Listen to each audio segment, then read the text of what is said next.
Hello दोस्तों, मेरा नाम ब्रिजेश कुमार है और आपका विक्रड करियर कोचिंग में स्वागत है।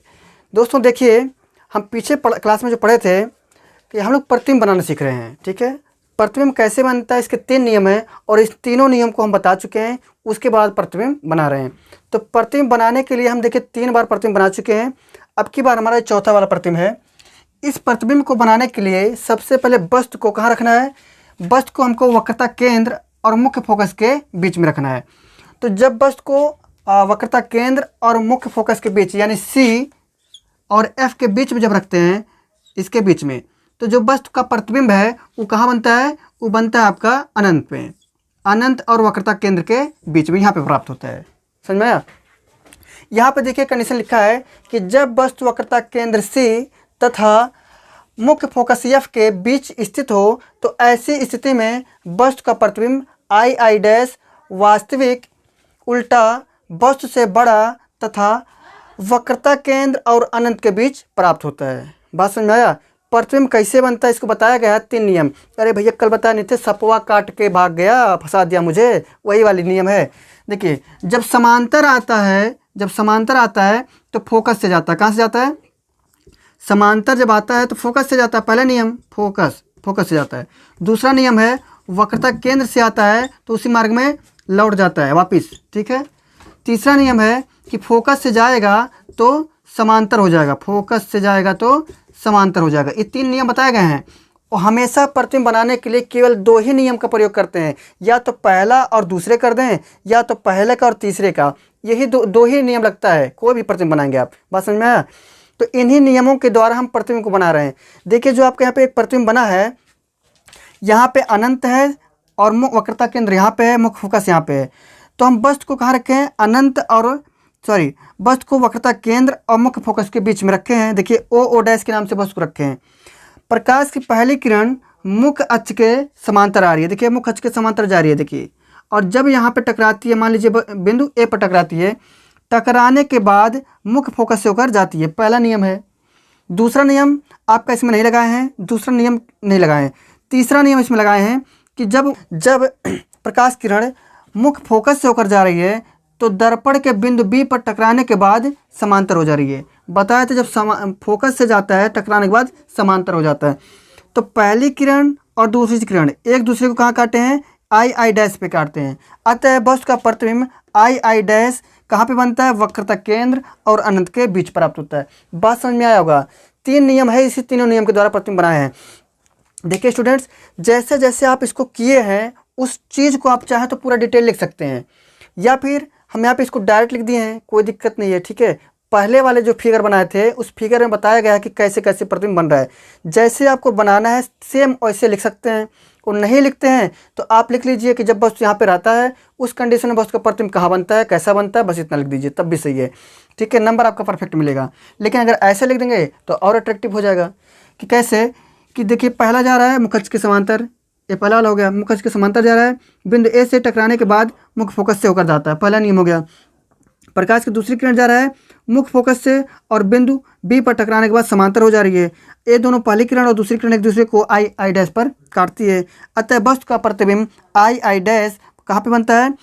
वक्रता केंद्र और अनंत के बीच प्राप्त होता है। बात समझ में आया? इतना ही लिखना है। ठीक है, अब देखते हैं इसके आगे आपका क्वेश्चन करें। पांचवा कंडीशन अब की बार हम रखे हैं वक्रता केंद्र और मुख्य फोकस के बीच में रखे हैं वस्तु।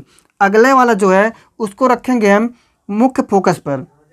अब की बार इस वस्तु को मुख्य फोकस पर रखेंगे, तब देखते हैं प्रतिबिंब कहाँ बनता है। ठीक है, बात समझ आया होगा? इसको कॉपी करिए और देखते हैं अगला। इनको मिटा दे रहे हैं। ठीक है, सपवा काट के भाग गया। ठीक है, या फिर कह सकते हैं सपवा काट के लौट गया और फंसा दिया मुझे। नियम है प्रतिबिंब बनाने का। ठीक है, चलिए करिए इसको। देखिए स्टूडेंट्स, अगला आपका है कंडीशन, जब कहता है जब वस्तु मुख्य फोकस यानी F पर स्थित हो तब वस्तु का प्रतिबिंब कहाँ बनता है? जब वस्तु मुख्य फोकस पर स्थित होती है तो इस कंडीशन में वस्तु का प्रतिबिंब उल्टा वस्तु से बहुत बड़ा अनंत पर और कैसा प्राप्त होगा? वास्तविक प्राप्त होगा। हम यहाँ पे वास्तविक नहीं लिखे हैं, लेकिन यहाँ पे हम लिख दे रहे हैं वस्तु का प्रतिबिंब वास्तविक वास्तविक उल्टा वस्तु से बड़ा तथा अनंत पर प्राप्त होता है। देखिए जब भी आपका पेंट उधर किया रहेगा तो इधर ही जब अगर बनेगा, जिधर से प्रकाश जा रहा है उधर ही अगर प्रतिबिंब बनता है तो हमेशा उसको क्या मानेंगे, वास्तविक मानेंगे। ठीक है, अगर उधर चला गया तो उसको हम समझेंगे आभासी है, लेकिन जब भी इधर बनेगा तो हम क्या मानेंगे, वास्तविक है। देखिए इस फिगर को कैसे बनाया गया है, विस्तार से लिखना चाहते हैं तो ऐसे लिख सकते हैं कि जब वस्तु को मुख्य फोकस पर स्थित हो, वस्तु का नाम क्या है, ओ डैश, जब वस्तु ओ डैश मुख्य फोकस पर स्थित हो तो उस कंडीशन में प्रकाश की पहली किरण मुख्य अक्ष के समांतर आती है। देखिए मुख्य अक्ष के समांतर जा रही है, यहाँ से मुख्य अक्ष के समांतर जा रही है। दर्पण से टकराने के बाद में बिंदु ए पर टकराई है, वहाँ से मुख्य फोकस से होकर जाती है। तो पहला देखिए यहाँ से धीरे से मुस्कुराते हुए आ रही है। ठीक है, ठीक दिख रहा है ना, मुस्कुराते आ रही है, देखिए ध्यान से। तो पहला किरण कहाँ से आ रही है, मुख्य फोकस से। अभी दूसरा जो हमारा है प्रकाश किरण, देखिए यहाँ पे जो वस्तु स्थित है इससे जा रही है कहाँ से, वक्रता केंद्र से होकर।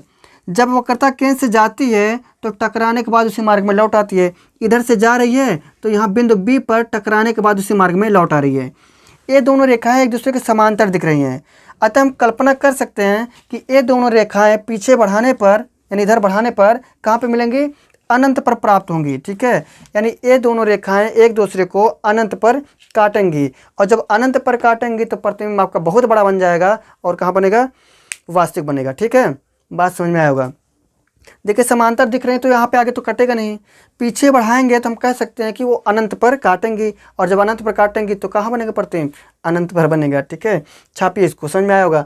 जैसे जैसे आप प्रतिबिंब बना रहे हैं, जैसे जैसे रेखाएं जा रही हैं वैसे ही आपको लिखना है। आप चाहो तो ऐसे लिख सकते हो या फिर आप ऐसे भी लिख सकते हो। ठीक है, ठीक, आप इसको कॉपी करिए और देखते हैं इसके बाद में अंतिम इसका नियम, अंतिम कंडीशन। जब बस को मुख्य फोकस और ध्रुव के बीच में रखेंगे उस कंडीशन में प्रतिबिंब कैसे बनता है, कहाँ बनता है, कितना बड़ा बनता है, ये सबसे इम्पॉर्टेंट है।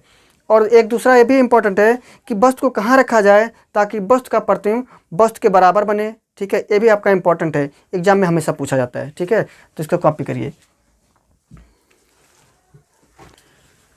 ये देखिए दोस्तों, अगला जो आपका कंडीशन है, ये कंडीशन है कि जब वस्तु को मुख्य फोकस और ध्रुव के बीच में रखते हैं तो वस्तु का प्रतिबिंब कैसा बनता है, कहाँ बनता है। तो इस कंडीशन को आप इम्पॉर्टेंट लिख लीजिए धीरे से बिना बताए, ये इम्पॉर्टेंट है बोर्ड एग्जाम के लिए। ठीक है, क्योंकि इस सभी कंडीशनों से अलग है। और एक कंडीशन और है जो कि बता चुके हैं, वस्तु का प्रतिबिंब कहाँ रखें कि वस्तु का जो वस्तु को कहाँ रखें जिससे उसका प्रतिबिंब वस्तु के बराबर बने। तो आपको सी यानी वक्रता केंद्र पर रखना पड़ेगा, तब उसका प्रतिबिंब वस्तु के बराबर बनता है, याद रखिए। तो ए वाला और वो दोनों इम्पॉर्टेंट है। तो इस कंडीशन में कहता है कि जब वस्तु मुख्य फोकस एफ और ध्रुव के बीच में रखते हैं तो ऐसी स्थिति में वस्तु का प्रतिबिंब आभासी पहले क्या बनता था, वास्तविक। काहे बनता है आभासी, अभी इसको भी बता रहे हैं। सीधा बनता है, देखो सीधा बना है, ऊपर बना है, सीधा बनेगा। वस्तु से बड़ा बनेगा, देखिए वस्तु इतना बड़ा है, इसका नाम दे दे रहे हैं ओ और ओ डैश। ठीक है, वस्तु से बड़ा। और कहाँ बनता है, देखिए दर्पण के दूसरी ओर, देखिए दर्पण हमारा ऐसे है ना, तो दर्पण के पीछे बना है। तो आपका कंडीशन ये हुआ कि जब वस्तु को हम मुख्य फोकस और ध्रुव के बीच में रखते हैं तो इस कंडीशन में आपका प्रतिबिंब वस्तु से पहली बात तो बड़ा बन जाएगा और ये बनेगा आभासी। ठीक है, और सीधा बनेगा। बात समझ में आया। तो ये होता है, कैसे बना है इसको देखते हैं। हम कह रहे हैं भाई आभासी बन रहा है, तो आभासी काहे बन रहा है, यहाँ पे देखो, जब भी पेंट दूसरी साइड में क्या रहेगा, जिधर पेंट किया है उधर अगर प्रतिबिंब बनता है तो हमेशा उसको क्या मानेंगे, आभासी। इसीलिए इसको डॉट लाइन से दिखाया गया है। ठीक है, आभासी बना है। और जब भी इस मुख्य अक्ष के ऊपर बनेगा प्रतिबिंब, कहाँ बनेगा, ऊपर बनेगा। जब ऊपर बनेगा ना भैया, वो सीधा बनेगा। प्रतिबिंब कैसा बनेगा, सीधा बनेगा। अगर इसी को अगर नीचे बनता तो मुझसे कह देते भैया तुम उल्टा बने हो। ठीक है, तो बात समझ आया, आभासी और सीधा वाला कंडीशन। जब भी मुख्य अक्ष के ऊपर बनेगा सीधा बनेगा, और जब भी दर्पण के पेंट जिधर किया गया है उधर बनेगा तो आभासी। पेंट जिधर नहीं किया गया है उधर बनेगा वास्तविक बनेगा। समझ में आया कि नहीं आया। कैसे प्रतिबिंब बना है देखिए, हम ध्रुव और मुख्य फोकस के बीच में वस्तु ओ डैश रखे हैं। अब देखिए प्रतिबिंब बनाने का जो नियम है, पहला देखिए प्रकाश किरण जा रही है, यहाँ वस्तु टकराते हुए जा रही है। तो प्रकाश किरण, पहले जो प्रकाश किरण है मुख्य अक्ष के समांतर जा रही है, देखिए यहाँ से जा रही है समांतर, और समांतर जाने के बाद बिंदु ए पर टकराती है। और जब बिंदु ए पर टकराती है तब मुख्य फोकस से होकर जाती है। देखिए यहाँ से चलाई, ठीक है। इस रेखा को इधर लेकर तो आएंगे, कन्फर्म है, लेकिन इसको अगर पीछे बढ़ाएंगे, ठीक है, तो और आगे जाएंगे। लेकिन अभी देखिए जब पीछे लेकर जाएंगे तो उसको डॉट लाइन से दिखाना पड़ेगा। फिर देखिए प्रकाश की दूसरी किरण जा रही है कहाँ से, वक्रता केंद्र से होकर जा रही है। तो वक्रता केंद्र से होकर जब जाती है तो दर्पण के बिंदु बी पर टकराती है और टकराने के बाद उसी मार्ग में वापस लौट जाती है। देखिए इधर से जा रही है और टकराने के बाद इधर से वापस आ जा रही है, ठीक है। तो कंडीशन बताया गया है।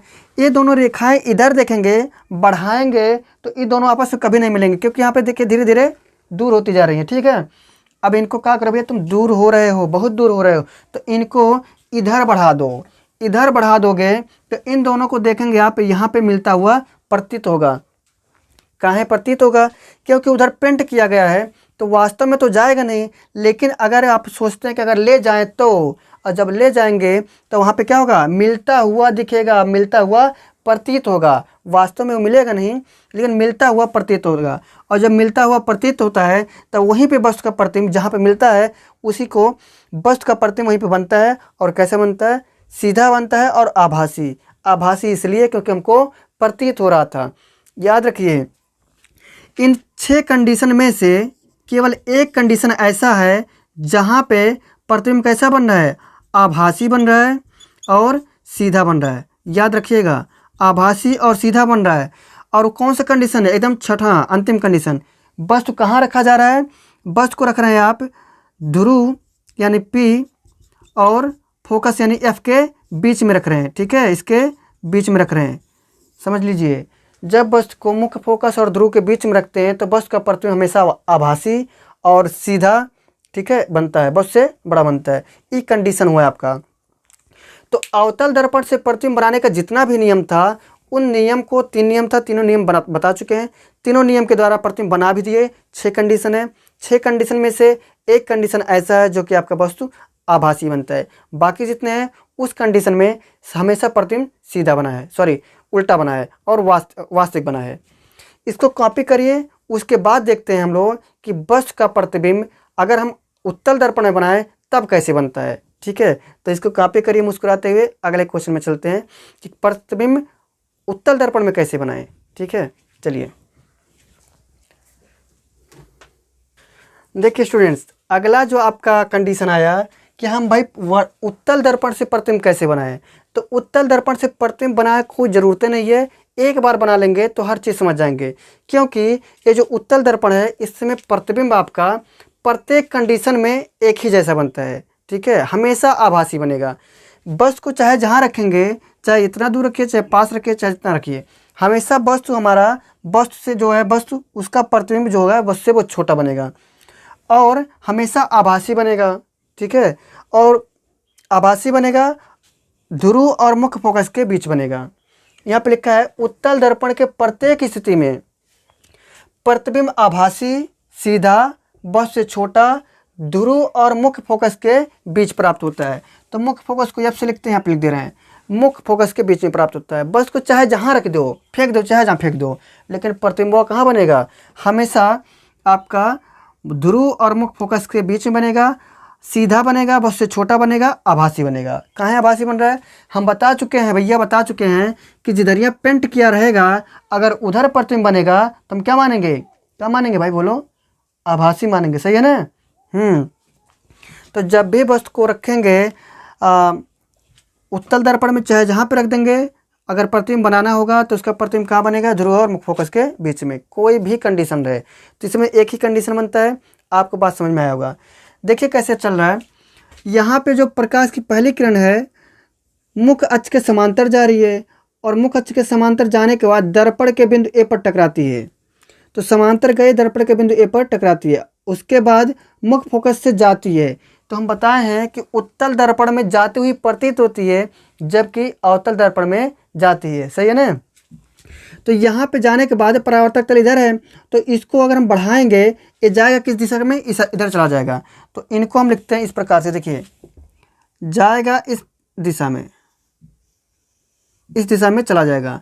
और इसको जब पीछे लेकर जाएंगे, क्योंकि फोकस हमारा यहाँ पे है, तो पीछे लेकर जाएंगे तो पेंट किया गया है तो जाएगा नहीं ना, केवल हम उसको आभास करेंगे, इसलिए डॉट लाइन से दिखाए हैं। तो यहाँ पे देखिए मुख्य फोकस से होकर गया, ठीक, प्रतीत हुआ। और वैसे देखिए यहाँ परावर्तक तल है, तो यहाँ से टकराने के बाद ऊपर चला जाएगा। इसी प्रकार से जो प्रकाश की दूसरी किरण है बिंदु बी पर, देखिए वो कहता है केंद्र से जा रही है और दर्पण के बिंदु बी पर टकराने के बाद उसी दिशा में वापस लौट जाती है।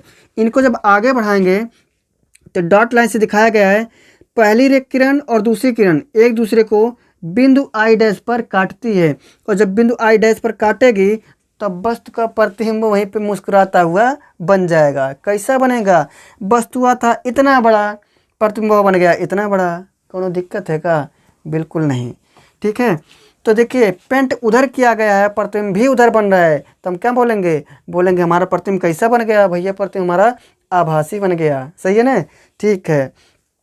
तो इसमें हमेशा चाहे जहाँ रखेंगे वस्तु, हमेशा प्रतिबिंब कैसा बनेगा? आभासी, और वस्तु हमेशा छोटा बनेगा, कोई दिक्कत नहीं। अब इसको आप कॉपी करिए। उसके बाद देखते हैं प्रकाश का जो परावर्तन है उसका एक टॉपिक, उसको हम थोड़ा भूल गए थे, उसको पहले बताना चाहिए था, लेकिन कोई दिक्कत नहीं, इसको कॉपी करिए, इसके जस्ट बाद में हम उसको बता दे रहे हैं, ठीक है। छोटा टॉपिक है। देखिए स्टूडेंट्स, अगला आपका हेडिंग है कि प्रकाश का परावर्तन। प्रकाश का परावर्तन कैसे होता है, इसका तो हम तो बता चुके हैं परावर्तन कैसे होता है, लेकिन इसमें जो हेडिंग था इसको हम पढ़ाए नहीं थे, तो फिलहाल हम भूल गए थे, लेकिन अगला जो है इसमें हम बताना ज़रूरी था, इसलिए बता दिए। देखिए क्योंकि इस पर बेस्ड एक डेरिवेशन है, इसलिए इनको बताना ज़रूरी है। देखिए सबसे पहले यहाँ पे कहता है कि आपतन कोण। देखिए इस फिगर में कैसे कैसे हुआ। यहाँ पे एक आपका एक परावर्तक तल बनाया गया है, क्योंकि इधर पेंट किया गया है, तो ऊपर जिधर पेंट किया जाता है उसके दूसरे साइड में परावर्तक तल बन जाता है। इस चीज़ को हम बता चुके हैं, ठीक। तो यहाँ पे देखिए परावर्तक तल ऊपर बना है, इधर पेंट किया गया है। तो यहाँ पे एक किरण आ रही है, ये किरण देखिए आपतित किरण। जो किरण आती है उसे हम बोलते हैं आपतित किरण, और जो जाती है वह टकराने के बाद उसे परावर्तित किरण कहते हैं। तो यहाँ पे एक प्रकाश की किरण आ रही है, दर्पण के बिंदु मान लीजिए यहाँ पे एम पर टकराती है, तो यहाँ पे टकराती है और टकराने के बाद में इसका परावर्तन हो जाता है। तो यहाँ पे टकराने के बाद यहाँ परावर्तन हो गया, तो इसे हम बोल देंगे परावर्तित किरण, ठीक है। आने वाली किरण को आपतित किरण और टकरा के वापस जाने वाली किरण को परावर्तित किरण, ठीक है। इसी प्रकार से इसके ठीक बीचों बीच एक अभिलंब खींचा गया है। इसके ठीक बीचों बीच एक अभिलंब खींचा गया है। अभिलंब का मतलब होता है कि 90 डिग्री कोण, यानी एक पड़ी रेखा पे खड़ी रेखा क्या होता है? पड़ी रेखा पे खड़ी रेखा को कहते हैं हम अभिलंब। तो यहाँ पे पूरा यहाँ से लेके पूरा यहाँ तक अगर मिलाया जाए तो 90 डिग्री का कोण बनता है। तो 90 इधर बन गया, 90 इधर बन जाएगा, क्योंकि एक सीधी रेखा पे 180 डिग्री का कोण बनता है मुस्कुराते हुए, ठीक है। तो जब 90 इधर कन्फर्म हो गया तो 90 इधर बनेगा, तो इसे हम क्या बोलते हैं? एक अभिलंब। यानी आपतित किरण और परावर्तित किरण के बीच में एक अभिलंब खींचा गया है। तो यहाँ पे हमको आने वाली किरण यानी आपतित किरण और अभिलंब के बीच में एक कोण प्राप्त होता है, इसी कोण को बोलते हैं आपतन कोण, ठीक है भाई। आने वाली किरण और अभिलंब के बीच में जो कोण बनता है उसे बोलते हैं आपतन किरण, ठीक, सॉरी आपतन कोण। इसी प्रकार से टकरा के जो वापस जा रही है यानी परावर्तित किरण और अभिलंब के बीच में जो कोण बनता है उसे बोलते हैं परावर्तन कोण। तो यहाँ पे बोलता है कि आपतन कोण और परावर्तन कोण आपस में बराबर होते हैं। भैया एक बात बताओ, मान लीजिए यहाँ पे बना है हमारा 50 डिग्री का कोण, ठीक है। तो आपतन कोण है तो 50 डिग्री, तो परावर्तन कोण भी 50 से बनेगा। अगर यह 60 बन गया तो यह भी 60 बनेगा। कहता है जितना तुम हो उसके बराबर हम भी हैं, तुमसे किसी में हम कम नहीं हैं। तुम अगर 60 डिग्री हो तो हम भी 60 हैं, तुम 70 हो तो हम भी 70 हैं, तुम्हारा पीछा ना छोड़ेंगे, ठीक है। जितना तू रहबा उतना हम रहब, ठीक है, ये बात है। तो हमेशा जितना आपतन कोण रहेगा उतने ही परावर्तन कोण बनेगा, ठीक है। देखिए यहाँ पे लिखा है आपतन कोण परावर्तन कोण के बराबर होता है। और देखिए दूसरा पॉइंट कहता है कि आपतित किरण, भैया कौन है? आपतित किरण दर्पण के आपतन बिंदु जहाँ पे टकराता है उसी को कहते हैं आपतन बिंदु। तो यहाँ पे आपतन बिंदु को एम से लिखे हैं। तो आपतन बिंदु पर अभिलंब तथा परावर्तित किरण तीनों एक ही तल में होते हैं, एक के तल में नहीं, इधर नहीं आया, उधरे वाले तल में है।